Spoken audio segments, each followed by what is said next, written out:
Hello दोस्तों, स्वागत है आप सभी का आपके अपने यूट्यूब चैनल बी लर्न में। दोस्तों, आज के इस वीडियो में हम एलसीएम और एचसीएफ से रिलेटेड क्वेश्चन को सॉल्व करने वाले हैं। पेपर 1 एंड 2 दोनों में ही एलसीएम और एचसीएफ से रिलेटेड क्वेश्चन आते हैं।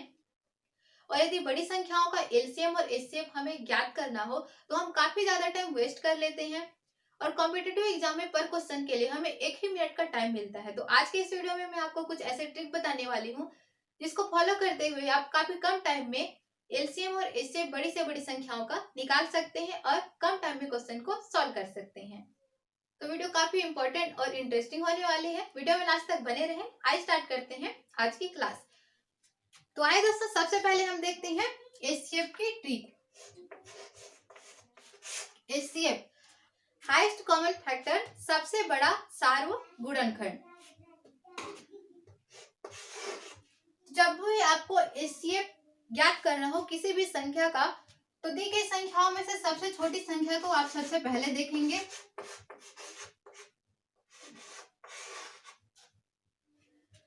पहली ट्रिक ये कहती है, यदि दी गई संख्याओं में से सबसे जो छोटी संख्या होगी, देखिए तीनों में से सबसे छोटी संख्या है 5, तो दी गई संख्याओं में से यदि सबसे छोटी संख्या बड़ी संख्याओं को काटती है, जैसे कि 5, 5 5 25 और 5 6 30, देखिए 5 से दोनों ही कट जा रहे हैं, तो इस कंडीशन में जो सबसे छोटी संख्या होगी वही होगी एचसीएफ। तो 5, 25 और 30 तीनों का जो एचसीएफ होगा वो 5 होगा, क्योंकि देखिए 5 से 25 भी कट रही है और 30 भी। तो है ना मजेदार ट्रिक। आइए दोस्तों, देखते हैं हम सेकेंड ट्रिक।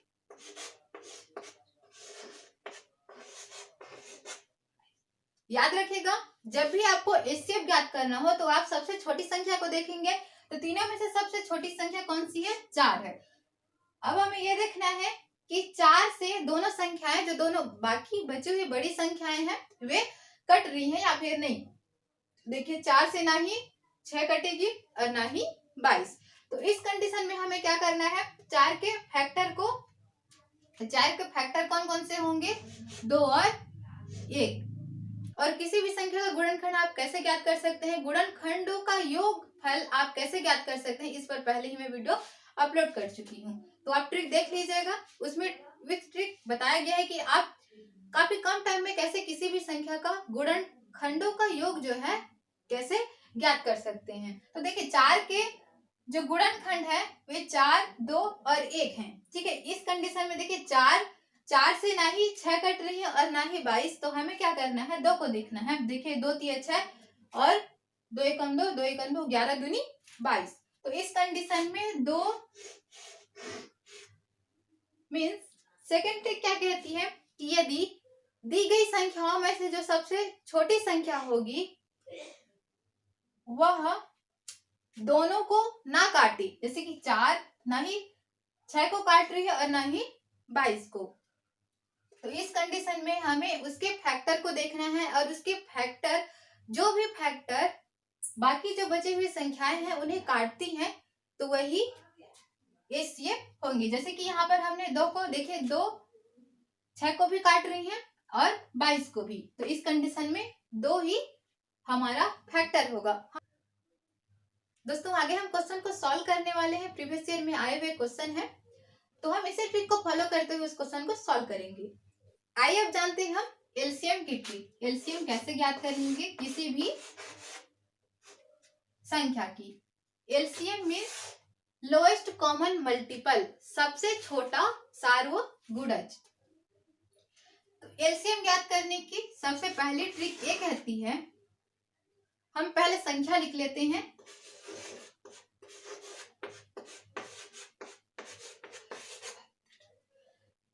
जब भी आपको एलसीएम ज्ञात करना हो तो आप दी गई संख्याओं में से सबसे बड़ी संख्या को देखेंगे। और जब भी आपको एचसीएफ ज्ञात करना हो, हमने जब एचसीएफ ज्ञात किया तो हमने देखा एचसीएफ जब भी आपको ज्ञात करना हो तो आप दी गई संख्याओं में सबसे छोटी संख्या को देखेंगे।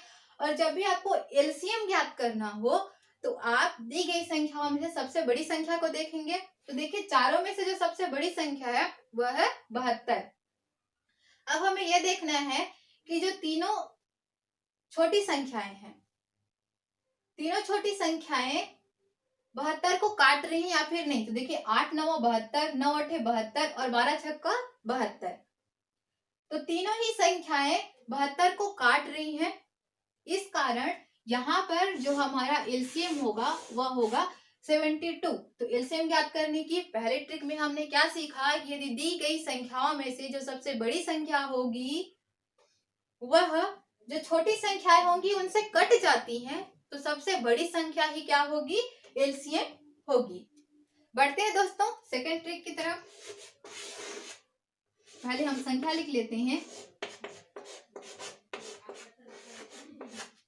यदि दी गई संख्याओं में से जो सबसे बड़ी संख्या है, ठीक है, उसी रूल को हम फॉलो करेंगे। यदि तीनों संख्याएं इसको ना काटती हो, जैसे कि 3 7 21, 7 या 21, लेकिन देखिए 14 से 21 नहीं कट रही हैं। इस कंडीशन में हमें 21 को ऐसी संख्या बनानी है जो 14 से कट जाए। तो हम 2 के साथ यदि 21 को मल्टीप्लाई कर देते हैं तो ये हो जाएगा 42। 21 दूनी कितना होता है 42। 2 के साथ हमने 21 को मल्टीप्लाई कर दिया तो कितना आएगा 42। अब देखिए 3 एकम 3 बचा 1, 3 चौक 12 और 7 छक्के 42 और 14 तिया 42। तीनों ही संख्याएं काट रही हैं 42 को, तो यहाँ पर 42 जो है हमारा एलसीएम होगा। बढ़ते हैं दोस्तों नेक्स्ट ट्रिक की तरफ। देखिए नेक्स्ट ट्रिक है,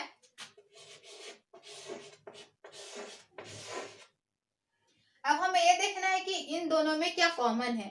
तो देखिए इन दोनों में 6 छक्के 36 और 6 दहम 60, 12 तिया 36 और 12 पंचे 60। या तो हम 12 से भी कटा सकते हैं और 6 से भी कटा सकते हैं। तो आइए हम 12 से कटा लेते हैं। तो जिस भी संख्या से आप कटाएं उसको लिखना है। देखिए हमने 12 से कटाया, 12 तिया 36 और 12 पंचे 60, 5 तिया 15। अब इसको हमें मल्टीप्लाई कर देना है। 15 दूनी 30 का 0 हाथ में आया 3 और 15 एकम 15, 15 और 3 18, 180। यदि हम इसको 6 से कटाते तो देखिए 6 से कटाते तो क्या होता, 6 6 का 36, 6 और 6 दहम 60। अब देखिए इन दोनों में कुछ कॉमन है क्या, दोनों ही 2 से कटेंगे तो हमें 2 से काटेंगे तो क्या होगा, 2 तिया 6 और 2 पंचे 10। 6 दूनी 12 और 5 तिया 15। देखिए 12 और 15 को जब हम मल्टीप्लाई करेंगे तो 180 आएगा। आइए दोस्तों एलसीएम ज्ञात करने की एक और ट्रिक देखते हैं, ये लास्ट ट्रिक है।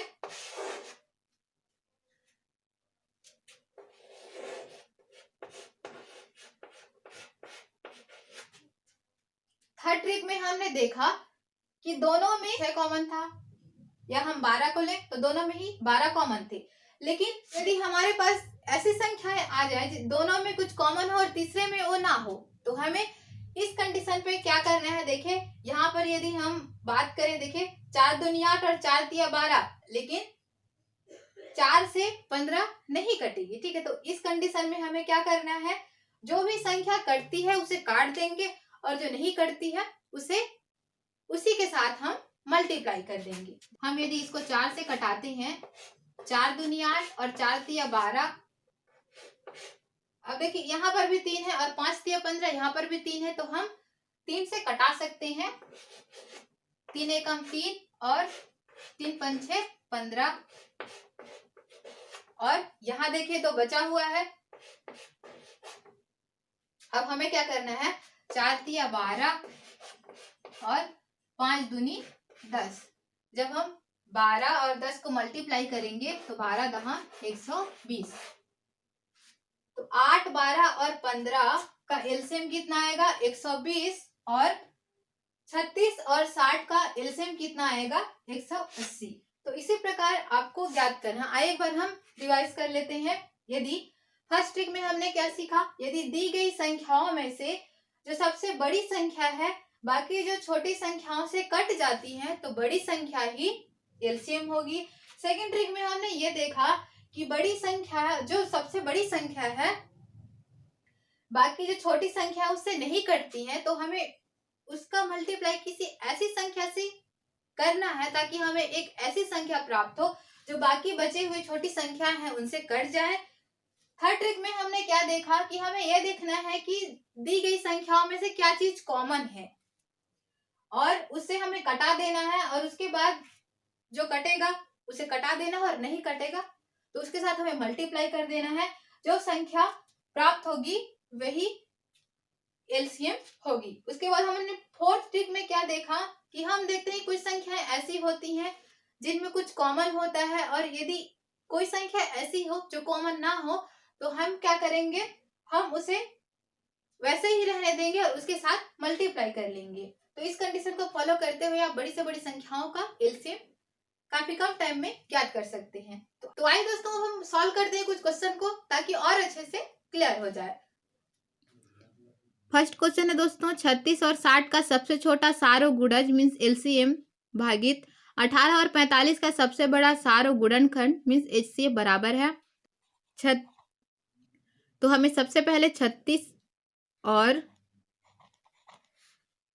60 का एलसीएम निकालना है। तो देखिए दोनों में क्या कॉमन है, दोनों में 6 जो है कॉमन है, तो हम जिससे भी कटाते हैं उसको लिखते हैं। तो 6 से हम कटा रहे हैं, 6 6 का 36 और 6 दहम 60।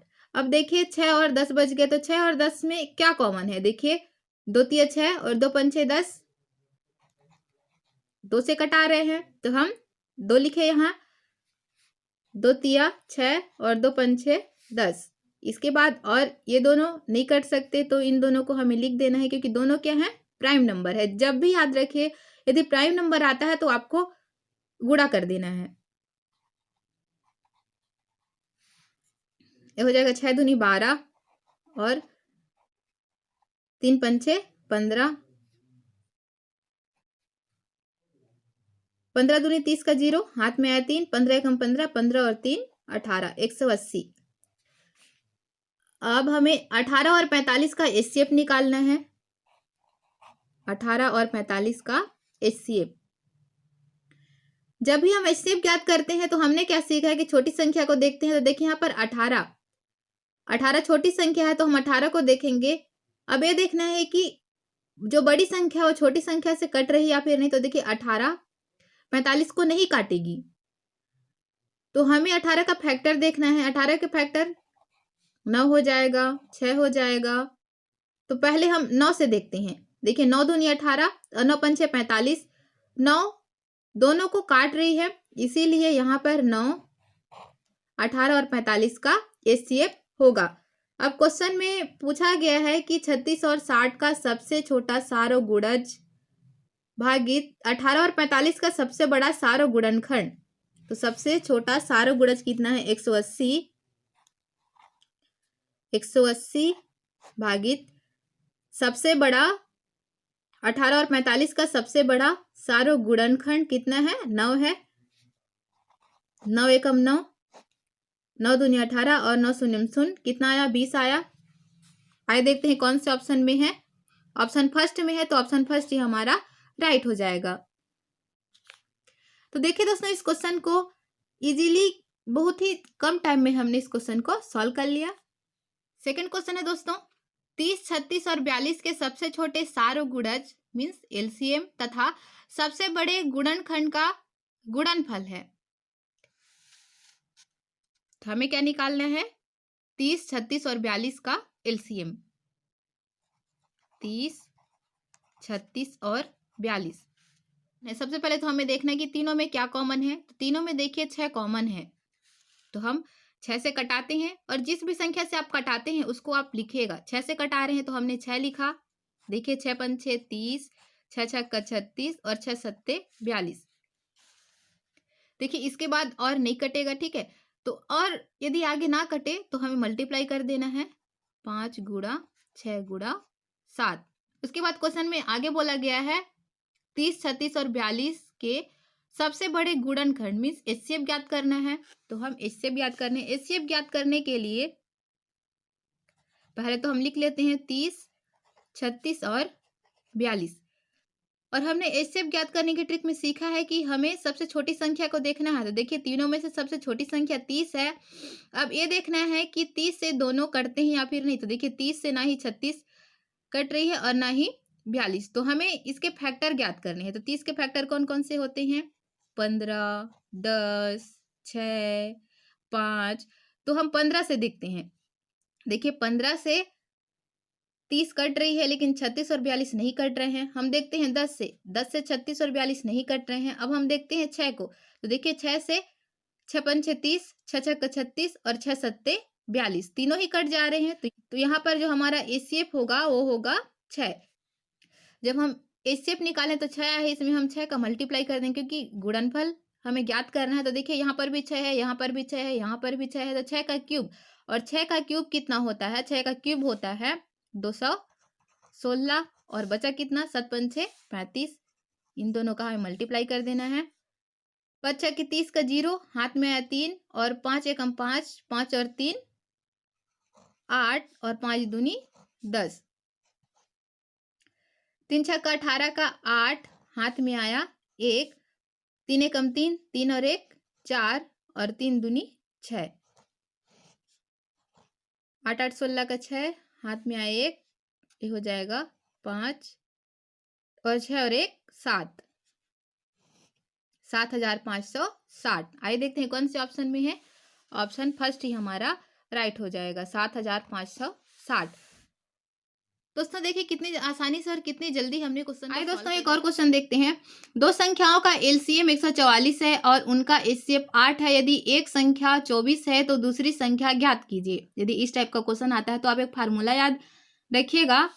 जब भी इस टाइप का क्वेश्चन आता है तो आप याद रखिएगा एचसीएफ गुणा एलसीएम बराबर पहली संख्या गुणा दूसरी संख्या।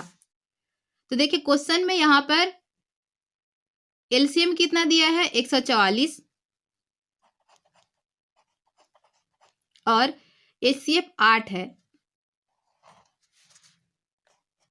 और पहली संख्या 24 है और दूसरी संख्या हमें ज्ञात करनी है। तो उसके जगह हम x लिख देते हैं। ठीक है, आप x y z कुछ भी मान सकते हैं। तो देखिए जब हम पक्षांतर करेंगे तो 24 इधर आ जाएगा,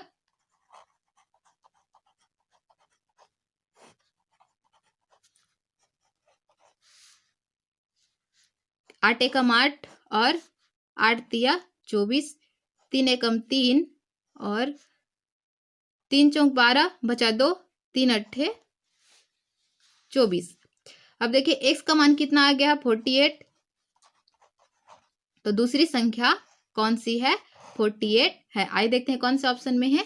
ऑप्शन सेकंड हमारा राइट हो जाएगा। दोस्तों इसी ट्रिक को फॉलो करते हुए आप इससे भी ज्ञात कर सकते हैं, एलसीएम भी ज्ञात कर सकते हैं।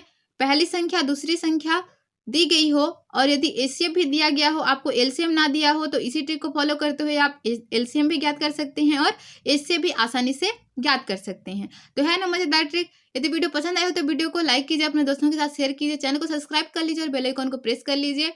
मिलते हैं नेक्स्ट वीडियो में। Thank you so much for watching this video.